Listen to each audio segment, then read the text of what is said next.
Olá, tudo bem? Estamos de volta aqui com o programa Pontuando e hoje nós vamos responder a pergunta: quem vai salvar o mundo? A ideia aqui é a seguinte: o impulso humano para a salvação global. Uma análise extensa, multidisciplinar, multifacetada daquilo que seria o altruísmo, o heroísmo ou o sacrifício que algumas pessoas perpetram para tirar outras condições do marasmo, da pobreza, da tristeza, da dor, do sacrifício. Pessoas que ajudam outros indivíduos, ajudam grupos, ajudam a natureza, ajudam animais. Em alguns casos são movimentos quase que praticamente de heróis. Outros casos são movimentos altruístas, de pessoas que se dedicam a causas que não dizem respeito diretamente a elas, mas que podem ajudar outras pessoas, grupos de pessoas, habitats, ecossistemas, pessoas internadas, pessoas em hospitais, pessoas que têm doenças graves e que às vezes não têm auxílio, ou que às vezes têm dinheiro, têm auxílio, mas não tem perspectiva e alguém arruma alguma perspectiva, procura alguma tábua de salvação. Esse heroísmo, esse altruísmo, essa empatia, muitas pessoas fazem no mundo. E o mundo precisa muito de pessoas abnegadas que gostariam de salvar situações porque se sentem a aflição das outras pessoas e querem ajudar.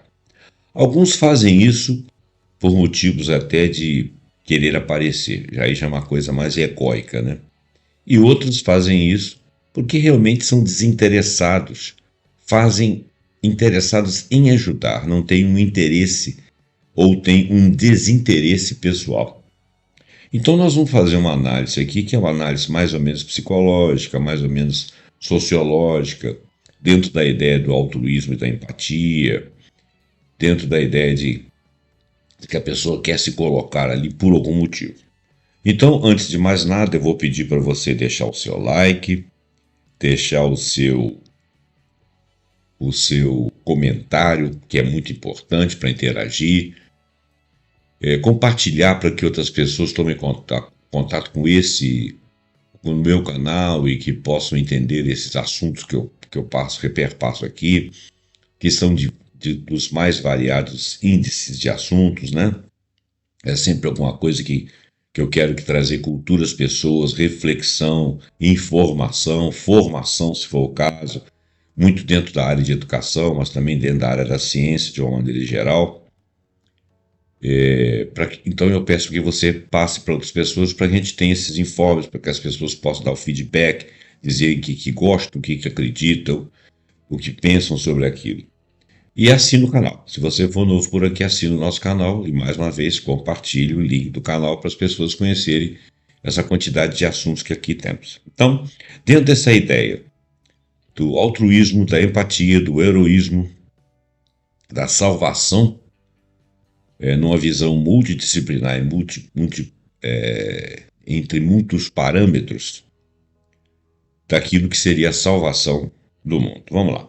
A questão de saber se existem indivíduos, grupos, instituições ou até governos que se dedicam a, entre aspas, salvar o mundo ou salvar as circunstâncias é complexo, multifacetado e revela uma intrínseca capacidade humana para cooperar e se sacrificar em prol de uma causa, de um bem maior. A salvação aqui, ela transcende aquela noção de um evento singular, abrangendo um espectro de esforços que vão desde a proteção ambiental até a saúde dos animais, até a assistência humanitária em crises, apoio ao transporte de pessoas deslocadas, o cuidado paliativo em situações de extrema vulnerabilidade humana, quando a pessoa não tem mais salvação, mas já tem alguém lá para dar o auxílio, trabalhando na área ou não. Essa amplitude de atuação reflete uma compreensão interconectada das crises globais, onde o bem-estar de um componente, seja um ecossistema, seja uma espécie animal ameaçada, ou várias espécies, ou um agrupamento humano de deslocamento, refugiado, seja o que for, está intrinsecamente ligado ao bem-estar do todo, em que algumas pessoas se ocupem. Alguns, de fato e com certeza, desapegadamente. Uma minoria faz isso apenas para poder fazer publicidade depois. Isso já seria uma atitude egóica. Nós não estamos falando desse tipo de pessoa, não. Nós vamos comentar. Ou desse grupo de pessoas, que normalmente não é uma pessoa, são grupos de pessoas. Tais ações, muitas vezes enraizadas em princípios altruístas, empáticos e heróicos, demonstram um compromisso profundo que muitas vezes exige um custo pessoal coletivo. É interessante quando a ajuda a terceiros impacta a vida daquele grupo ou daquelas pessoas. É daí que vem a ideia realmente de altruísmo, essa urgência de resolver problemas, essa empatia, esse sentimento, né, de bondade natural, que mesmo que não sejam de pessoas assim que se vejam como boas, mas elas se veem como práticas, como necessárias. E interessante que existem muitas pessoas que agem assim e são absolutamente naturais, normais, não fazem propaganda, saem daqui para resolver um problema lá do outro lado do mundo. Alguns são da Cruz Vermelha, alguns morrem no meio de guerras porque querem salvar outras pessoas. É interessante isso. E é uma coisa bonita, né? Então, definindo aí o que é salvar o mundo dessa perspectiva multidimensionalidade, de múltipla dimensionalidade. O conceito de salvar o mundo é fluido e abrange uma vasta gama de desafios e disciplinas, não se limita a grandes catástrofes, mas também se estende a formas diárias e sistêmicas de sofrimento e manipulação. A análise das diversas áreas de atuação, como preservação de biomas, saúde dos animais, socorro em pessoas em guerras e imigrações forçadas como refugiados, apoio a crianças com doenças terminais, etc., evidencia uma salvação, entre aspas, que é uma empreitada mais geral, mais holística. Cada pessoa dessas frentes de trabalho, de soluções, exige abordagens específicas, mas todas convergem na necessidade de proteger a vida, proteger a dignidade, seja ela humana, animal ou ecológica. Essa perspectiva da necessidade de proteger a vida, a dignidade, seja ela humana, animal ou ecológica. Tudo bem? Bom, então, nessa perspectiva ampla de salvação global, que integra sistemas ecológicos complexos e o sofrimento individual ou de grupos, sublinha a necessidade de uma abordagem multidisciplinar, para a gente poder compreender e enfrentar os desafios planetários. A base psicológica desse altruísmo, dessa empatia, desse heroísmo e também a sociológica, vamos dizer mais ou menos o seguinte: compreender as motivações por trás desses atos de salvação exige uma atenção nas bases psicológicas e sociológicas dessa formação da empatia, do altruísmo e até do heroísmo. Esses conceitos, embora relacionados, eles possuem nuances, né, distintas. E é isso que vai moldar a forma como essas pessoas vão fazer isso. Esses grupos respondem a essas necessidades que, para eles, são extremamente visíveis e incomodam a eles e fazem com que eles tomem atitudes, mundo afora. Que nacionalidade for, gente que sai de um extremo e vai para o outro. Vamos falar um pouquinho do altruísmo, que é uma questão da natureza humana e qual é a motivação. O altruísmo é definido como uma preocupação desinteressada pelo bem-estar alheio, de alguma comunidade alheia a ele próprio. É um fenômeno que intriga muitos estudiosos. O Adam Smith, por exemplo, que tem um livro chamado A Teoria dos Sentimentos Morais, ele já sugeria que existem princípios na natureza humana que nos fazem interessar pela sorte dos outros, derivando do prazer da sua felicidade, mesmo sem benefício direto. Eles ficam felizes e parece que essa é a única satisfação de fato que eles têm. Não recebem nada por aquilo.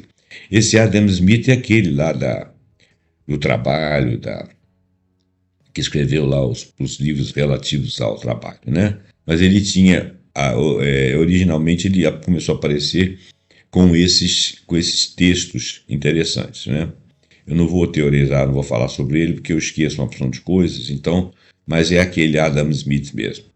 Este é o ponto de partida para o debate sobre a existência de personalidades altruístas e a verdadeira natureza da motivação subjacente ao comportamento para aquele que vai ajudar o próximo. A definição de altruísmo varia de disciplinas. O sociobiólogo Edward Olsen Wilson, para ele, o altruísmo pode ser entendido como um comportamento autodestrutivo realizado em benefício de outros. É uma forma meio forte de falar autodestrutivo, porque a pessoa não necessariamente quer se destruir. Ela não está fazendo isso porque ela tem um problema. Mas às vezes ela corre o risco de ter uma vida precarizada em função de estar mal acomodado, viajando, estar em lugar longe, inóspito, para salvar outros grupamentos, ou outras pessoas, ou ajudar outras pessoas. E às vezes ela está numa condição em que ela própria não está bem. E pode até, como é que eu vou dizer? Pode até se destruir realmente, de fato, mas não é essa a ideia. Ele usou esse termo aí, eu não concordo muito. Ou de forma geral, é um comportamento que beneficia o destinatário muito, muito mais do que o ator. Eu acho que assim fica mais bem posto. No entanto, a sociologia tende a adotar a definição baseada em motivos, considerando altruísta o comportamento customizado para o ator que envolve sentimentos de consideração pelo outro, mesmo que a intenção do beneficiário não seja conscientemente formulada.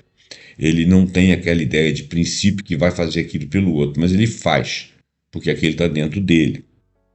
A complexidade das motivações é um tema central. Embora alguns atos possam ser puramente altruístas de fato, pela empatia, e chega até às vezes ao heroísmo, motivados por um desejo genuíno mesmo de beneficiário ou outro sem expectativa de retorno qualquer, muitos comportamentos pró-sociais também são impulsionados por motivações particulares, pessoais e até egoístas. Isso pode incluir o desejo de se sentir bem consigo mesmo, o que seria uma satisfação egoísta, embora menor, mas também melhorar status social, né, para fazer uma publicidade, para ser bem visto, ou até evitar outros sentimentos seus. Ele está em processo de fuga, de encarar suas próprias necessidades. Também pode ser. Necessidades, no caso, desconfortáveis, né? Como tristeza, ansiedade ou até culpa por algum problema. Então, existem essas formas de ver a coisa. Ele pode estar fazendo apenas para se sentir bem, o que seria automotivado, seria um retorno para si próprio, né, para melhorar algum problema que ele tem, ou para adquirir status social, fazer propaganda disso, ou para ser bem visto, ou até evitar conflitos internos. A teoria da seleção de parentesco, por exemplo, sugere uma base evolutiva para o altruísmo. Por exemplo, os indivíduos são motivados a ajudar membros, por exemplo, da sua família, da própria família, porque com isso ele garante a sobrevivência de seus genes. Isso aí seria uma coisa inconsciente. Ajudar a sua prole, ajudar os seus parentes em termos horizontais, ou mesmo pais, tios, avós. Essa perspectiva pode ser vista como um altruísta, sim, um sacrifício pessoal pelos pais, pelos filhos, por parentes e tal. Agora, egoísta por um lado, você imaginar que, em relação aos filhos, por exemplo, seria a perpetuação dos seus genes, né? A perpetuação da sua familiaridade, simultaneamente, né? A empatia emocional, definida como uma fusão de contágio emocional e compaixão, emerge como um mecanismo psicológico crucial diretamente associado ao comportamento pró-social, em favor da sociedade, com desejos de uma base evolutiva. O geral é que realmente essas pessoas, seja por que motivo for, não deixa de ter algum altruísmo, sim, porque elas estão empenhadas em salvar alguém, ainda que seja em benefício de se sentirem melhor com seus sentimentos, de aplacar lá um sentimento de culpa, ou às vezes até egóico, no sentido de ter uma promoção, que ainda assim estão fazendo publicidade de si, mas estão fazendo publicidade de uma atitude, e pode ser imitado por muitos, ainda que muitos também queiram aparecer. Então, algumas empresas, por exemplo, fazem publicidade de que cuidam de ambientes, fazem pesquisas que não envolvem animais e tal. É bonito? Serve de exemplo para os outros? Serve. Agora, isso tem que ser verdade, né? Não pode ser aquela coisa assim do cara falar e a gente chegar lá, isso é só marketing, não está ajudando ninguém, não está fazendo nada. Bom, vamos continuar. Vamos falar de heroísmo agora, risco e sacrifício e o bem comum. O heroísmo, embora relacionado também ao altruísmo, ele distingue-se pela presença de risco e sacrifícios pessoais, porque às vezes o camarada está correndo um risco para ajudar alguém, né? Philip Zimbardo, conhecido por seus estudos sobre a banalidade do mal, ele também estudou isso e até escreveu sobre isso, se reportando ao tema que Hannah Arendt propalou na época da questão do julgamento dos nazistas, de como que os nazistas podiam agir daquela forma. Muito bem, então Philip Zimbardo fez estudos nessa área também. Voltou sua atenção, ele, para a psicologia ou psicologismo do heroísmo, buscando entender como que pessoas comuns podem ser inspiradas a agir em nome de outros, apesar dos perigos pelo que passam. Aqueles perigos que passam. Ele define o heroísmo como uma ação de assumir um risco pessoal para o bem comum, enquanto outros permanecem passivos. Esses riscos são substanciais decorrentes da perda de dinheiro ou de status, podem substituir ou mesmo perigo para a própria vida ou de membros da sua família, né? Tem um termo aqui que entrou errado aqui na frase. Deve ser um erro aqui. Bom, os componentes chaves do ato heróico incluem o serviço voluntário a outros ou a ideais, o reconhecimento e acessibilidade de possíveis riscos e custos e a ausência de qualquer ganho externo antecipado no momento da ação, às vezes até passam invisíveis, ajudam e ninguém nem fica sabendo que foram eles. Essa distinção é fundamental enquanto o altruísmo nem sempre envolve um risco sério. O altruísmo às vezes é uma forma de ajudar, uma ocupação com o outro por empatia, né? Mas não é necessariamente através de atos heróicos. Mas os atos heróicos também aparecem quando você, para ajudar, precisa de correr algum risco. Risco seja de perder dinheiro, risco seja de perder a própria saúde, se contaminar com alguma coisa. Por exemplo, pessoas que levam comida para gente que está em situação de refugiado, por exemplo, que está sendo, ou situação de guerras, né? E o camarada vê uma população isolada, quer lá ajudar, levar comida, levar remédio. Esse é um ato heróico, né? Altruísta, empático e principalmente heróico, porque muitos morrem nessas guerras, né? Então, essa distinção é fundamental. O altruísmo nem sempre corre risco. O heroísmo o faz, elevando-se a uma forma mais exigente de contribuição para, entre aspas, salvar o mundo ou salvar a causa.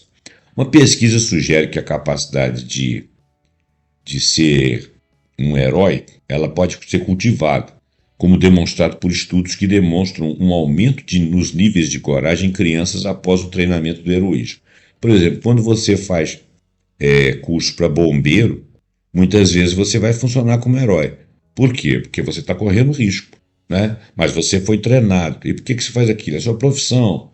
Mas por que você não escolhe uma profissão, uma coisa mais simples? Porque de repente você tem aquela vontade de fazer algo para ajudar as pessoas, né? E isso é muito bacana. E então, o próprio soldado, né? O soldado que ele vai defender o país dele, a fronteira, e vai ajudar as pessoas de uma maneira geral. Também ele tem que ser treinado para isso. Então, uma pesquisa sugere que a capacidade de ser herói pode ser cultivada, como eu já demonstrei aqui, por questão do soldado, questão do bombeiro e questão dos próprios enfermeiros em situação, alguns enfermeiros em situação de guerra ou de doenças em que a pessoa tem que estar isolada, o enfermeiro está correndo risco ali. São pessoas que são treinadas para isso. Então, demonstrando que os estudos que demonstraram o aumento nos níveis de coragem em crianças após um treinamento de heroísmo. O texto ficou mal construído aqui. Treinamento como demonstrado por estudos que demonstraram, claro. A ideia da imaginação heróica, a capacidade de se visualizar como um herói em potencial, sugere que essas qualidades não são fixas, podem ser desenvolvidas, o que tem implicações significativas para educação e engajamento cívico, né? A capacidade de cultivar o heroísmo indica que a disposição para atitudes de segurança não é uma característica rara e inata de poucos, mas uma capacidade latente que pode ser ativada e até aprimorada em condições específicas. Mas tem gente que tem essa coisa gritando dentro dele. Então, aqui tem uma tabela que diz o seguinte: tipos de motivação do altruísmo e também do heroísmo. Olha bem, o altruísmo, no geral, é preocupação desinteressada pelo bem-estar alheio, ato de ajuda sem ganho aparente para si ou que implica um custo para aquele que está praticando. Motivações principais são inatas, né? Dita lá, estudada lá pelo Adam Smith, ou empatia pessoal, particular, assim, uma empatia que nasce dele próprio, desejo genuíno de beneficiar os outros, ou egoísta, né? Sentir-se bem, ter status, livrar-se de problemas, evitar desconfortos particulares e pessoais. Aí seria uma vontade mais ligada a si mesmo, né? Que ele está chamando aqui de egoísta. E exemplos de contexto: doação de órgãos, né? Ajuda a estranhos em necessidade voluntária. Né? A pessoa que doa um órgão para um amigo, isso realmente é uma coisa extremamente altruísta, né? Um rim, por exemplo. Agora, o altruísmo evolucionário é um comportamento que beneficia o beneficiário mais do que o ator, né? Enfatizando consequências. O ator, no caso, é a pessoa que está praticando o altruísmo, né? E beneficia mais o, o motivo em si, seja a outra pessoa, seja a comunidade, seja o ecossistema. E motivações: propagação de genes, sobrevivência da espécie. E esse exemplo aqui seria a parte de ajuda a parentes ou questões genéticas, né? E agora o altruísmo, que ele chamou aqui de vernáculo, é um comportamento personalizado para quem o executa, envolvendo sentimentos de consideração pelos outros, focado nos motivos, né? A motivação aqui é beneficiar os outros, atenção pelas necessidades alheias exclusivamente. Exemplo: pessoas que vira e mexe fazem doação de sangue, apoiam causas sociais, visitam pessoas que estão solitárias em asilos, às vezes pessoas que não têm visitas em hospitais. Eu já tive oportunidade de estar em São Paulo uma vez, e meu filho estava internado e tal, mas meu filho tinha a minha e a minha esposa, né? A gente tinha condição de cuidar dele, ficávamos lá e tal. E tinha uma senhora que ia lá e que ela fazia orações para várias pessoas, incluso meu filho. Algumas pessoas que ela se punha, crianças que ela colocava no colo e cuidava e tratava, assim como ela fazia com meu filho, eram pessoas que não tinham ninguém por eles lá. Eram pessoas que pais tinham largado eles lá e não podiam ficar se deslocando, ou tinham que voltar para cidades para poder cuidar dos outros filhos, e às vezes não tinham condições financeiras de permanecer ali, então tinham contato com a solução das crianças, por contato telefônico, uma coisa extremamente dolorida, né, de ver uma criança ali que não foi abandonada, mas circunstancialmente estava nessa situação, e essa senhora e outras iam lá e ficavam com essas crianças um tempo, brincava com elas e tudo. Uma coisa muito bonita, né? Comportamento pró-social. Olha, é um comportamento voluntário e intencional que resulta de benefícios para outras pessoas, né? Pessoas que gostam de reunir gente, de fazer palestra, de dar conselho, de dar incentivo, né? Eles são, a motivação deles é que eles são pessoalmente altruístas, eles têm um desejo de ajudar genuíno, mas às vezes eles têm assim, eles querem aparecer, querem se tornar profissionais daquela área, querem ser coaches e tal. Não chega a ser uma coisa ruim, mas não é exatamente uma coisa altruísta. E, por exemplo, onde isso acontece? Ajuda um vizinho, participar de uma campanha de arrecadação, frequentar lugares de doação, né? É um comportamento que pode ter causas particulares ou não. E o heróico, o heroísmo mesmo. Esse aí, o que é? É assumir um risco pessoal e substancial para um bem comum, enquanto outros permanecem passivos olhando e vendo o que ele está fazendo, sem expectativa ele não tem nenhuma expectativa de ganho, mas ele vai fazer aquilo porque ele ficou aflito com aquela situação e vai resolver. A motivação dele é o desejo de promover o bem maior.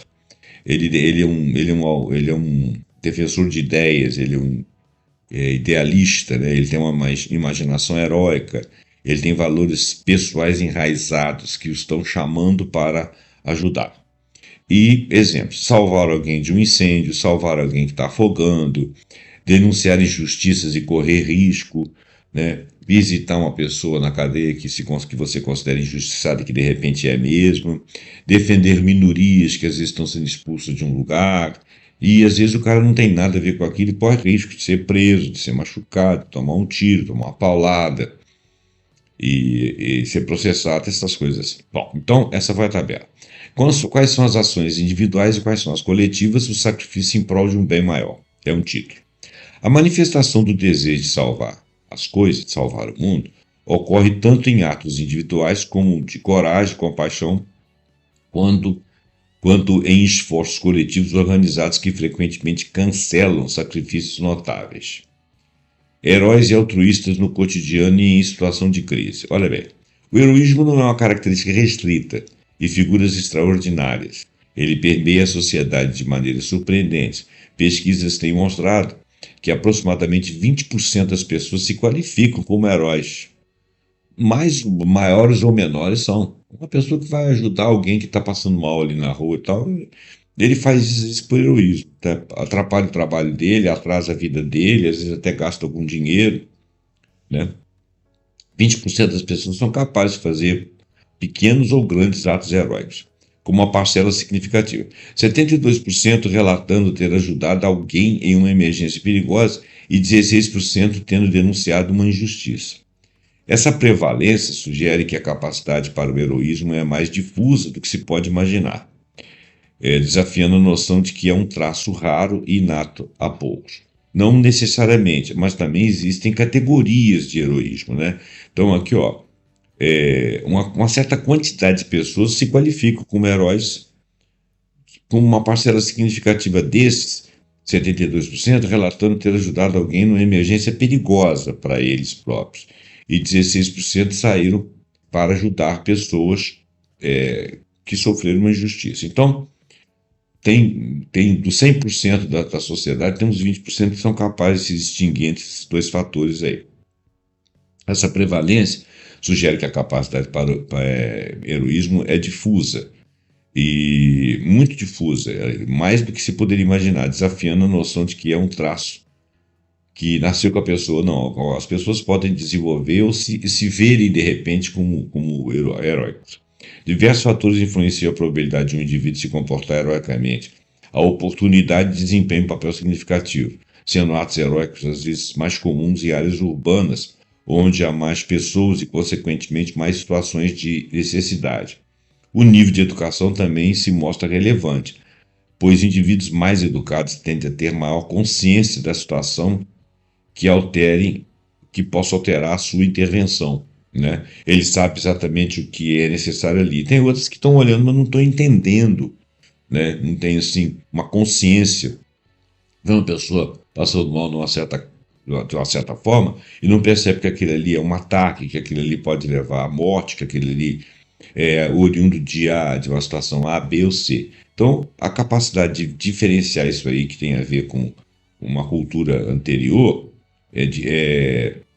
favorece alguns atos que seriam chamados de heróicos. Né?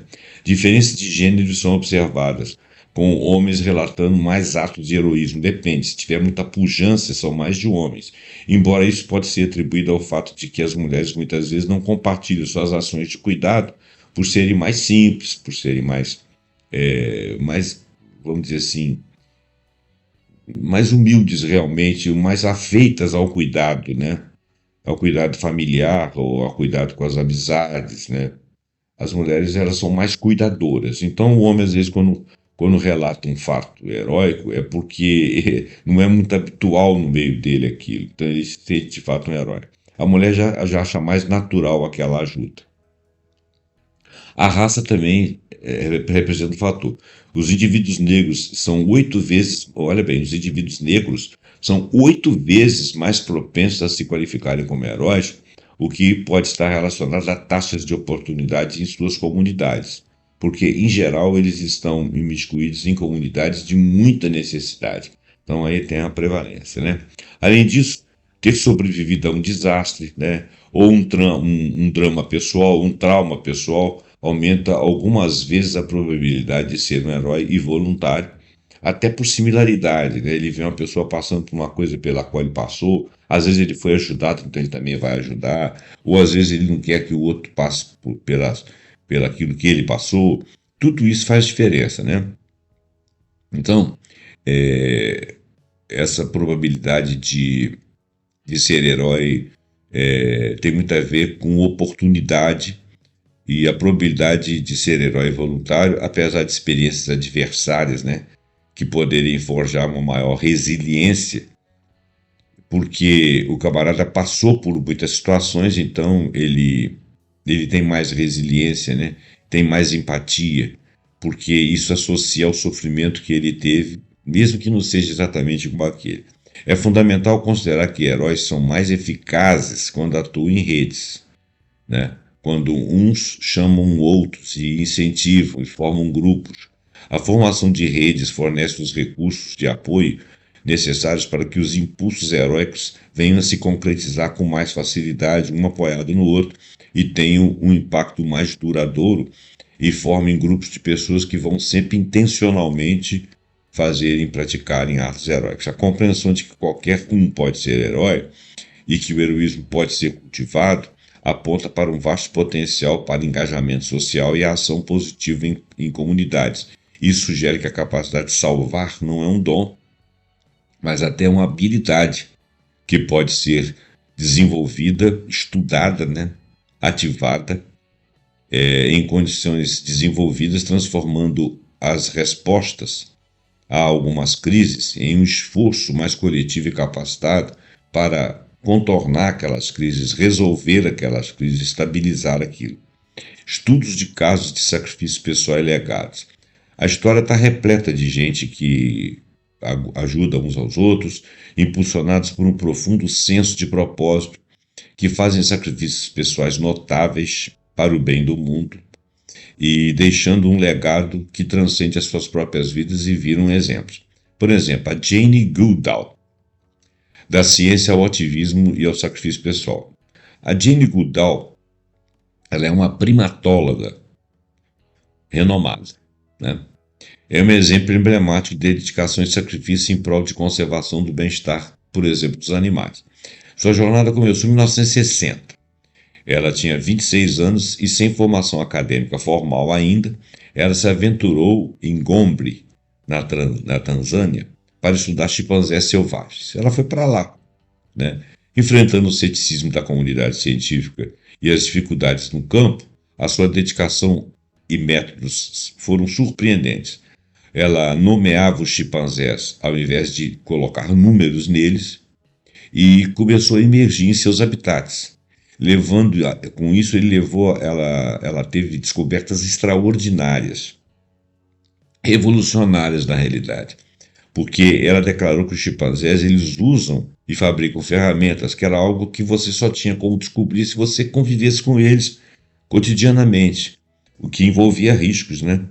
Eles possuem personalidade, né? Não são assim todos uns parecidos com o outro e têm reações mais ou menos esperadas. Eles têm personalidades, eles têm emoções, eles têm a formalização de uma cultura complexa. Não é um animal largado, abandonado, que todo mundo funciona do mesmo jeito por instinto. Não, eles têm culturas, desafiando a crença de que apenas os humanos eram capazes de fazer ferramentas, de terem personalidades diferenciadas, de ter emoções como, por exemplo, ciúme ou tristeza ou até compaixão, ou ter uma cultura de criar algo, de fazer um determinado ritual. Ela descobriu tudo isso. Por quê? Porque ela ficou imersa lá, com todas as dificuldades que uma pessoa, principalmente uma mulher, teria naquela situação, convivendo com um bando de animais. O ponto de virada em sua vida ocorreu em 1986, quando em uma conferência Goodall tomou conhecimento da extensão devastadora do desmatamento nos habitats dos chimpanzés da África. Esse momento foi transformador para ela, porque ela tomou uma decisão profunda. Ela falou: eu vou para lá. Entrou com um cientista para poder estudar essa devastação e tentar até revertê-la ou paralisá-la, e saiu como ativista da causa. Esse foi um sacrifício pessoal significativo, porque fez com que ela tivesse que deixar para trás a sua vida de pesquisa de campo, que tanto amava, para se dedicar à defesa global do meio ambiente e dos animais.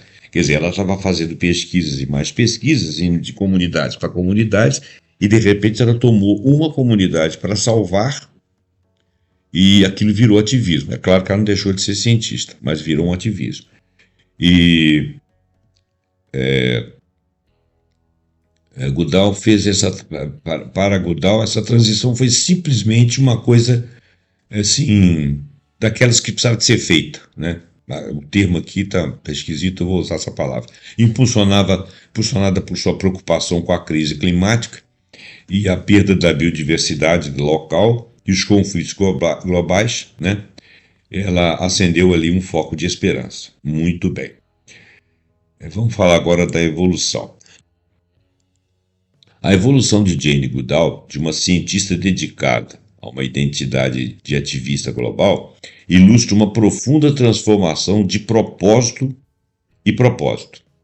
O que é isso? Que se tornou um símbolo de esperança e um acontecimento para a ação coletiva. Porque ela tinha o propósito de resolver o problema e criou propósitos para os outros fazerem ação junto com ela. Então, o seu sacrifício não foi apenas a renúncia de uma paixão pessoal, mas uma facilidade de uma missão a que outros se agregaram e que se tornou maior em função do passo que ela deu. Através dela, ela criou um instituto chamado Jane Goodall Institute, e através dele, do programa Roots and Shoots, que opera em quase 100 países, ela está inspirando ou veio inspirando jovens a liderar iniciativas de conservação em suas comunidades, capacitando-os a serem líderes compassivos que o nosso ecossistema mundial precisa. Sua abordagem holística, centrada na comunidade no modelo On Earth, que permite a interconexão entre a saúde humana, a saúde animal e a saúde ambiental, demonstra como o sacrifício individual pode gerar um impacto multiplicador e sistêmico a repercutir pelo mundo inteiro, criando comunidades de cuidadores, né, voltados ao ambiente. Tem um caso aqui também que ele vai contar aqui do Chico Mendes, o martírio pela Amazônia e o legado contínuo. O Chico Mendes foi um cara que foi assassinado, né? Ele era um seringueiro, um ativista ambiental brasileiro, e ele foi assassinado em 22 de dezembro de 1988, aos 44 anos. Esse assassinato dele representa um dos exemplos mais trágicos e impactantes do sacrifício extremo que uma pessoa pode chegar em nome de uma salvação ambiental. A sua morte ocorrida em frente à sua família no Acre, lá no Brasil, né, essa pessoa está falando de outro local, não foi um fim, mas ao contrário, foi um incidente, e esse incidente impulsionou um movimento internacional muito mais amplo para proteger a Amazônia do desmatamento desenfreado que estava acontecendo, e ele era um cara que defendia a proteção da Amazônia e foi morto por isso. O martírio dele provocou uma mudança fundamental na forma como as pessoas ao redor do mundo pensaram sobre o processo de desmatamento, não só na Amazônia, mas em vários outros lugares, porque foi uma coisa que impactou muito. Sua luta e seus sacrifícios levaram à demarcação de milhões de hectares de floresta amazônica como reservas e ao empoderamento de uma nova geração de povos de florestas e ativistas, não só na Amazônia. Antes do Mendes, a percepção comum do Brasil era que derrubar e queimar a floresta amazônica era o preço do progresso. Hoje essa visão mudou significativamente e até os mesmos líderes, mesmo aqueles que são ligados ao agronegócio e tal, confirmam a necessidade de dissuadir-se do desmatamento e encontrar outras técnicas, né? Isso deve ser uma parte deles, né? No entanto, o legado de Chico Mendes permanece parcialmente cumprido. Apesar da redução significativa nas taxas de desmatamento da Amazônia brasileira, desde o seu assassinato, a violência contra povos indígenas, contra ambientalistas continua desenfreada e grandes proprietários de terra operam frequentemente acima da lei. Mas, ao menos, na pior das hipóteses, além de existirem ainda movimentos anti-desmatamento, isso foi tomado como uma causa e foi visualizado como uma coisa que não é boa, né? E não caiu na inércia de achar que aquilo ali é progresso. Então, essas pessoas que fazem isso se sentem criminosas e são vigiadas. E os governos tomam atitudes contra elas. A persistência dessa violência e a realização parcial de seu legado revela a natureza contínua e conflituosa da luta ambiental. Embora a consciência tenha aumentado muito, mas ainda é difícil proteger áreas. Isso demonstra que o sacrifício individual, embora capaz de catalisar uma mudança de paradigma e gerar avanços recentes, não garante uma vitória definitiva contra as forças sistêmicas e economias profundamente enraizadas. Sistêmicas e econômicas, né? A luta para salvar o mundo, nesse caso, é, portanto, uma batalha perpétua que exige vigilância e ação contínua, mesmo após grandes sacrifícios e atos heróicos, né? A motivação dos desafios, uma motivação psicológica de trabalhadores e humanitários e também voluntários, trabalhadores humanitários e voluntários. Aqueles que se dedicam a salvar a vida em situações de crise, como, por exemplo, trabalhadores humanitários e voluntários, no caso, são impulsionados por motivações profundas, mas também enfrentam desafios psicológicos e físicos extremos.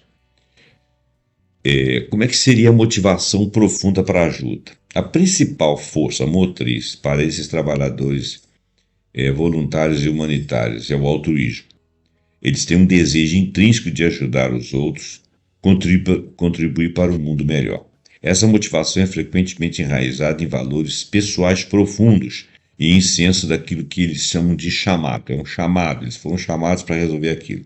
Além da compaixão e da solidariedade, o desejo de fazer a diferença e a possibilidade de ver um impacto positivo em suas ações são fatores chaves que impulsionam esses indivíduos.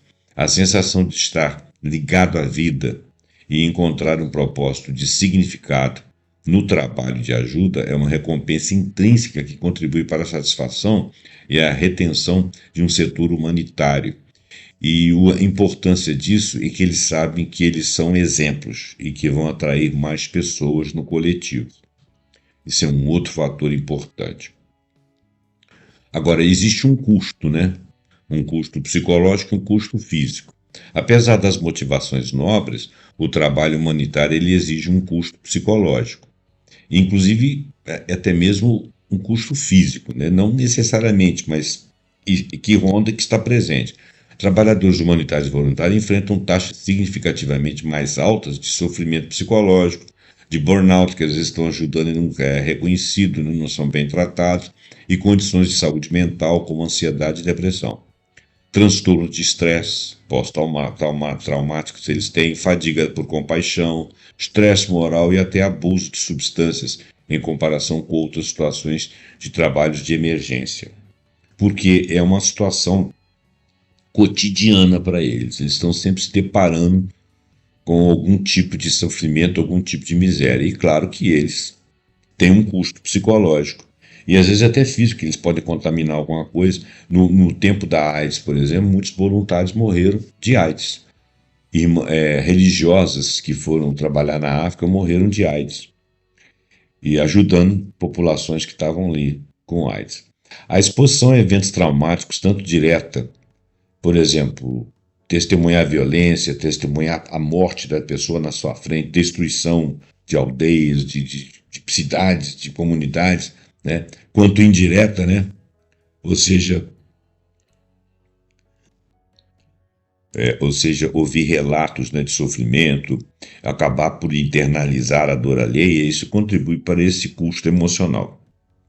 Um relato de um trabalhador em Gaza, por exemplo, escrevendo cenas de crianças desacompanhadas e feridas, e a disseminação rápida de doenças e a dificuldade de acessar ajuda, destacando a realidade brutal e o trauma constante cotidiano, foram relatos realmente que trouxeram que essas pessoas ficaram muito impactadas.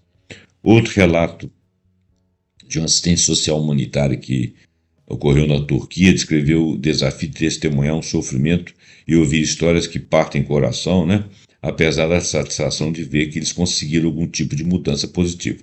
Fatores como vulnerabilidade emocionais pré-existente, o aumento de risco de segurança, a complexidade de contextos operacionais, as disfunções organizacionais, né, como liderança fraca, falta de apoio, exaustão de algumas lideranças, exacerbam o estresse.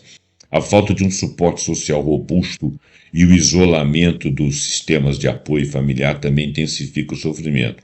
As consequências desses desafios incluem altas taxas de rotatividade, 19% em organizações sem fins lucrativos, em comparação com 12% na média das indústrias, né?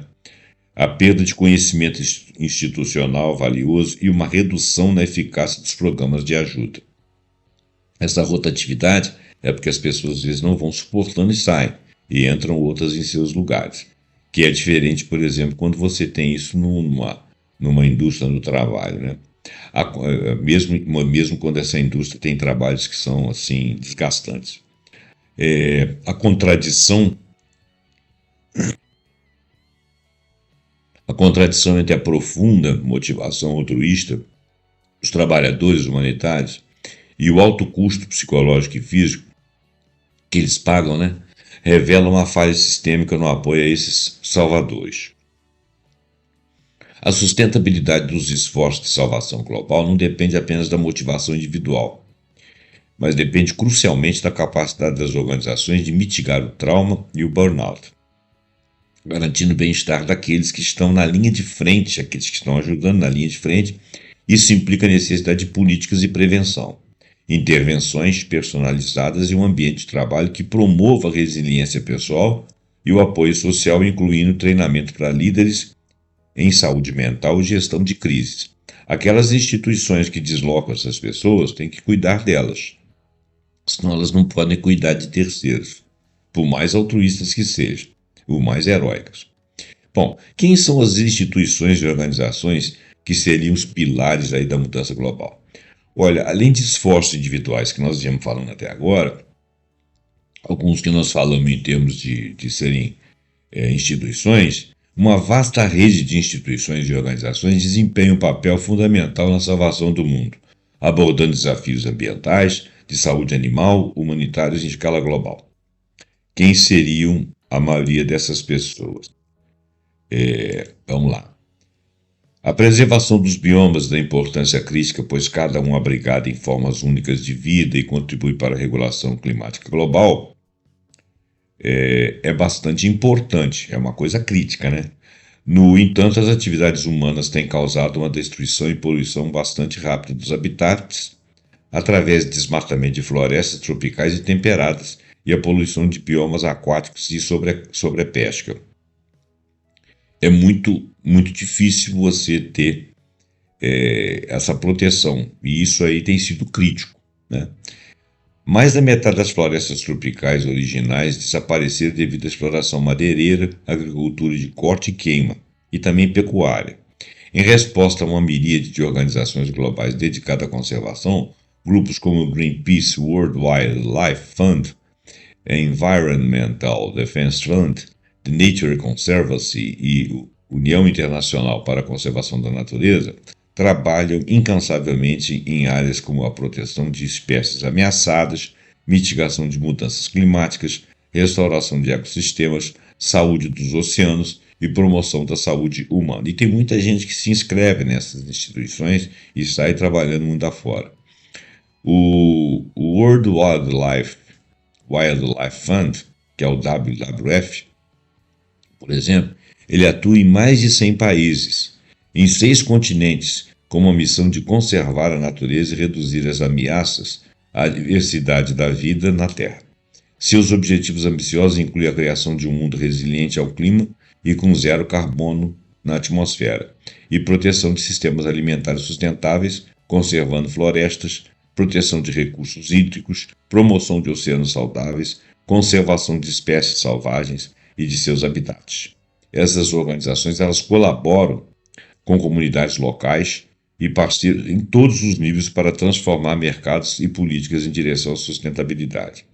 A antropologia ambiental destaca que as mudanças ambientais não são problemas técnicos ou científicos, são profundamente enraizadas em contextos sociais, culturais e políticos. A definição de uma disciplina que oferece uma compreensão matizada de como as sociedades humanas interagem com seus ambientes, enfatizando a importância de envolvimento comunitário e da participação de tomada de decisões ambientais, é central. A persistência da gestão ambiental, muitas vezes em zonas de sacrifícios, onde a qualidade de vida das comunidades está comprometida em nome do progresso de terceiros, vamos dizer assim, e da acumulação de capital, revela a natureza sistêmica da injustiça ambiental. As comunidades indígenas, por exemplo, em particular, são desproporcionalmente afetadas pelas mudanças climáticas e pela manipulação ambiental, porque eles dependem do habitat em tudo. Apesar de sua contribuição mínima para o problema, eles não contribuem nada para a poluição, mínimo, zero. Eles entendem da terra como ninguém, mas são eles que sofrem. E muitas vezes têm o seu conhecimento tradicional ignorado em favor de metodologias científicas ocidentais suspeitas até, e nem sempre eficientes, mesmo que não suspeitas. Isso demonstra que a salvação ambiental está intrinsecamente ligada à justiça social e à necessidade de abordagens culturalmente relacionadas. Perguntar do que o indígena entende o ser da terra, né? O que ele entende daquilo. Porque eles têm muita resposta e eles trabalham com a preservação. Saúde animal, advocacia e ação global. A proteção da saúde e do bem-estar animal é outra frente crucial nos esforços de salvação. Organizações como World Animal Protection dedicam-se a criar um mundo onde animais vivem livres de sofrimento. Suas ações incluem campanhas diretas contra a crueldade, focando na vida selvagem, sistemas alimentares e ciência animal. Investigações e relatórios que expõem abusos como fazendas de vida selvagem, criação comercial de elefantes e forte advocacia.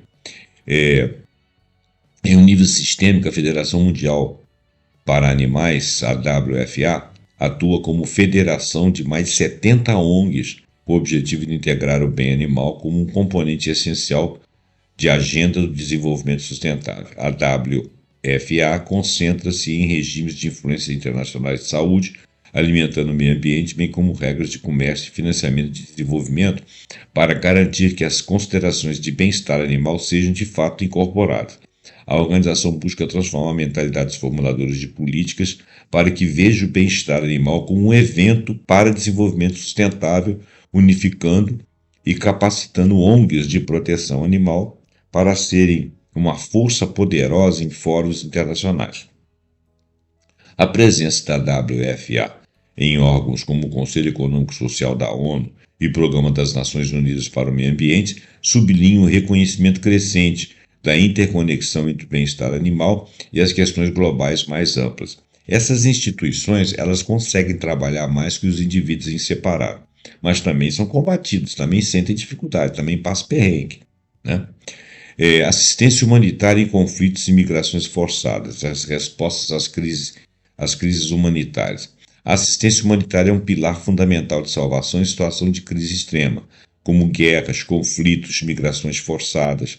Organizações como o Comitê Internacional da Cruz Vermelha, que é o CICV, o International Rescue Committee, o IRC, os Médicos Sem Fronteiras, o MSF, e o Alto Comissariado das Nações Unidas para Refugiados, a Acnur, estão na linha de frente, protegem vidas e dão dignidade às vítimas. A Cruz Vermelha, fundada em 1863, atua com base nas convenções de Genebra, fornecendo material de assistência, medicamentos, alimentos, dinheiro, reparando infraestruturas de água, construindo instalações médicas em zonas de conflito. O International Rescue Committee, com mais de 90 anos de atuação, ajuda as pessoas a sobreviver, recuperar e reconstruir suas vidas. oferecendo programas de bem-estar econômico e educação para mais de 1,6 bilhões de crianças e jovens que foram atendidas até 2024, aliás, só no ano de 2024, e em saúde, 10,6 milhões de consultas primárias também em 2024, e acesso à água potável, 2,8 milhões de pessoas só no ano de 2024. O movimento de Os Médicos Sem Fronteiras fornece cuidados médicos humanitários a pessoas deslocadas e imigrantes forçados em todas as etapas de sua jornada, desde rotas perigosas até centros de detenção. E alguns são mortos, viu? Suas intervenções incluem clínicas de saúde móvel, tratamento de lesões traumáticas, combate à violência de gênero, construção e infraestrutura de água e saneamento para a prevenção de surtos de doenças, fornecimento de cuidados médicos abrangentes, vacinação, né? A organização também oferece suporte psicológico e de saúde mental, incluindo primeiros socorros psicológicos, tratamento especializado para transportes mentais, reconhecendo as profundas feridas emocionais causadas por conflitos e personalidade. Vocês veem que são coisas que as pessoas não pensam, né? Existe pelo mundo afora. A Acnur, por exemplo, que vive fazendo propaganda aí, tentando ajuda e que contata com atores conhecidos, né? A Acnur, por sua vez, tem o objetivo principal de salvaguardar os direitos dos refugiados, prestando assistência de emergência como abrigo, itens domésticos, saúde, alimento, água potável, além de facilitar processos de reassentamento, né, e retorno, se for o caso. Uma abordagem inovadora da Acnur é a provisão das intervenções baseadas em dinheiro, que são chamadas de CBIs, que permite que as populações deslocadas priorizem suas necessidades de forma digna, contribuam para a economia local, reduzam a probabilidade de recorrer a estratégias de enfrentamento desafiadoras, como exploração ou casamento forçado. A capacidade de resposta rápida dessas organizações, muitas vezes em 72 horas para resolver um problema após uma emergência, em larga escala, né, é crucial para salvar vidas e aliviar sofrimento. Eles têm são movimentos muito bonitos. A realidade dos trabalhadores humanitários, conforme detalhado anteriormente, é de profundo sacrifício pessoal. Eles operam em ambientes de alto estresse, né, enfrentando riscos de segurança e testemunhando sofrimento ou que levam, né, a taxas elevadas de burnout e problemas de saúde mental. Vocês veem que esse é o trabalho deles. Então, o cotidiano deles é repleto de insegurança, de sofrimento. A persistência da violência contra aqueles que procuram ajudar, por exemplo, o pessoal da Acnur, ou do Greenpeace, ou de outros, como evidenciado pelos mais de 400 palestinos mortos e 1.300 feridos por ataques do exército lá de defesa daquele país ali do lado, né? Eu não vou falar o nome para não dar problema, enquanto tentavam obter ajuda em Gaza, sublinham os perigos inerentes a esse trabalho. A complexidade do trabalho humanitário que exige uma compreensão profunda dos contextos sociais e culturais e a necessidade de apoio organizacional robusto para a saúde mental dos trabalhadores são cruciais para a sustentabilidade desses esforços de salvação. Cuidados e apoios em situação limite, o papel da atenção e do conforto. A salvação também se manifesta em atos de cuidado e atenção em situações de extrema vulnerabilidade, como apoio a crianças com doenças terminais em hospitais, a terapia de risco, ou melhor, do riso, né? Ou a clown terapia, que é uma intervenção notável nesse campo. O grupo, como os Doutores da Alegria no Brasil, são exemplos de organizações que utilizam a arte do palhaço para levar conforto e alegria a crianças hospitalizadas em vários lugares. Pesquisas demonstram o impacto positivo dessas visitas de palhaço à saúde mental e emocional de crianças e adolescentes em ambientes hospitalares. Estudos mostram que uma redução significativa nos níveis de estresse relatados pelos pacientes, melhorias na energia e no humor e uma redução na ansiedade, dor e necessidade de sedação durante procedimentos médicos. A abordagem imediata, não intelectual da palhaçaria é particularmente eficaz com crianças, ajudando a lidar com experiências negativas e a expressar sentimentos, simbolicamente através do brincar. Então, a terapêutica da palhaçaria não beneficia apenas crianças, ela ajuda a liberar os medos e encargos, mas também aos dos próprios profissionais de saúde, facilitando a comunicação e os procedimentos dos hospitais, contribuindo para a humanização do cuidado e também ajuda os pais. O brincar é uma atividade crucial para o desenvolvimento infantil, que é um motor emocional, mental, social, linguístico e cognitivo. E no contexto hospitalar oferece um meio sustentável para facilitar a criação e aprendizagem em um ambiente que é extremamente perigoso, né? Então, além da crioterapia, cuidado paliativo pediátrico e não pediátrico também é uma abordagem médica especializada que se concentra no alívio do sofrimento e no sofrimento, alívio do sofrimento, no sofrimento e no estresse de doenças graves em crianças e suas famílias. Aquelas crianças que não vão ter mais jeito, né? São terminais, então elas entram em cuidado paliativo. E é importante você ter alguém que se ocupe disso e que, se possível, possa trazer a clonoterapia, mas se não, manter esse cuidado, evitar sofrimento, dar atenção, estar presente. Programas de voluntariado e engajamento comunitário são críticos nesse campo. Fornecem apoio emocional, prático e financeiro às famílias, aprimorando a experiência geral do cuidado e promovendo um senso de comunidade e conexão social. Esses esforços, que podem incluir grupos de apoio, aconselhamento e programas de luto, demonstram que a salvação também reside nas capacidades de oferecer dignidade, conforto, humanidade nos momentos mais difíceis da vida de qualquer um. Governança global e cooperação internacional. Muito bem. A salvação do mundo em sua escala mais ampla também depende dos esforços governamentais e intergovernamentais para enfrentar desafios sistêmicos como as mudanças climáticas e também pandemias. No que tange a mudanças climáticas, organizações como o Programa das Nações Unidas para o Meio Ambiente, o PNUMA, fornecem dados baseados em evidências para informar decisões políticas, colaboram com diversos setores para transições de baixo carbono, auxiliam o país em esforços de adaptação e mitigação. Acordos internacionais como, por exemplo, o Acordo de Paris, criam uma estrutura unificadora para os países trocarem informações sobre tendências de emissões e coordenar esforços para a redução dessas emissões. Iniciativas como o Fundo Verde para o Clima e o Fundo de Perdas e Danos mobilizam bilhões de dólares para projetos de baixo carbono e resiliência climática em países em desenvolvimento. Mas o desafio é enorme. A procura global por energia ainda é uma expansão, especialmente na Ásia, e os questionamentos sobre quando o pico da procura do petróleo será atingido, né, da prospecção de petróleo, ou seja, quando não teremos mais, ele vai declinar. Isso indica que, apesar dos esforços significativos, as barreiras sistêmicas dos interesses econômicos internacionais continuam a dificultar uma transição eficaz. Isso é objeto de outro programa que eu já fiz aqui, eu não vou ficar falando, não. Na área da saúde global, respostas às pandemias. A OMS desempenha um papel crítico na coordenação de respostas globais. Embora ela tenha sido desacreditada e combatida, mas é ela que mantém o cetro aí. A Declaração de Emergência de Saúde Pública de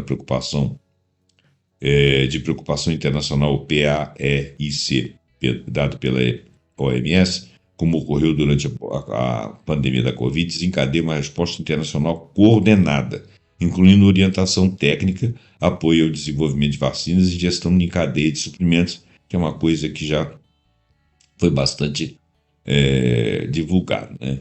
Esses acordos que eles fizeram nós não temos, né, o apartheid das vacinas, ou seja, pessoas que vão ser vacinadas e as pessoas que nunca vão ser. O trabalho da OMS tem a ver com isso. Apesar desses avanços, persistem desafios importantes, né?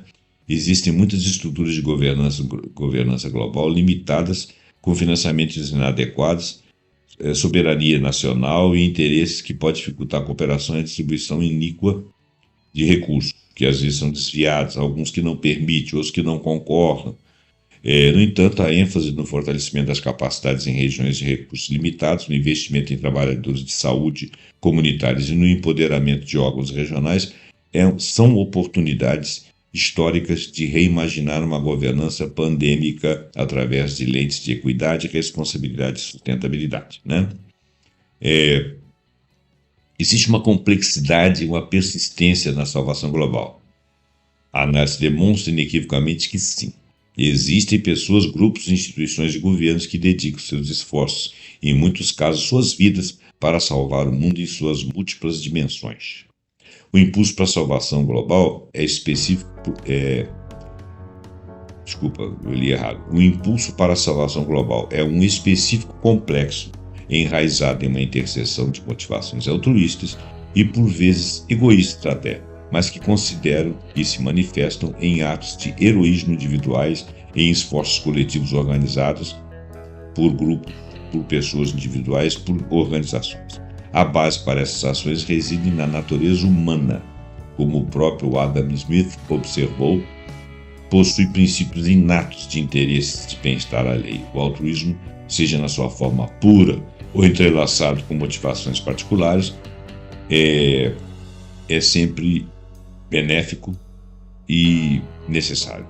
O heroísmo, por sua vez, eleva essa dedicação a um risco pessoal substancial e ausência de ganho externo, que evidencia uma forma de sacrifício que pode ser cultivada e ensinada. O estudo do caso de Jane Goodall e do Chico Mendes ilustram vivamente o espectro de sacrifício pessoal. Trabalhadores humanitários e voluntários impulsionados por profundo senso de propósito e compaixão representam a linha de frente da salvação em crises humanitárias. Numa escala mais ampla, as instituições dos governos desempenham um papel indispensável. Organizações ambientais de bem-estar animal trabalham para proteger biomas e espécies, enquanto as agências humanitárias fornecem assistência vital em conflitos e desastres, muitas vezes com abordagens inovadoras e até com transferências de dinheiro. Em suma, a existência de pessoas, grupos, instituições e governos que tentam salvar o mundo é uma realidade inegável, impulsionada por uma complexa tapeçaria de altruísmo, heroísmo, sacrifícios e empatia. Suas ações, embora muitas vezes enfrentem obstáculos formidáveis e resultem em custos pessoais e até coletivos da parte deles, que seriam significativos, mas também são essenciais para enfrentar crises globais, moldar um futuro mais sustentável, mais compassivo para a humanidade e para o planeta. A salvação não é um evento, é um processo contínuo de dedicação, luta e esperança. Final muito bonito, né? Muito bem. O vídeo, para variar, ficou grande. Eu agradeço a sua atenção, peço que você deixe seu comentário, deixe seu like, passe esse vídeo para frente e até o próximo programa pontuando com algum assunto que a gente vai achar muito importante, né? E que possa ilustrar um sem número de pessoas com a sua. Muito obrigado e até.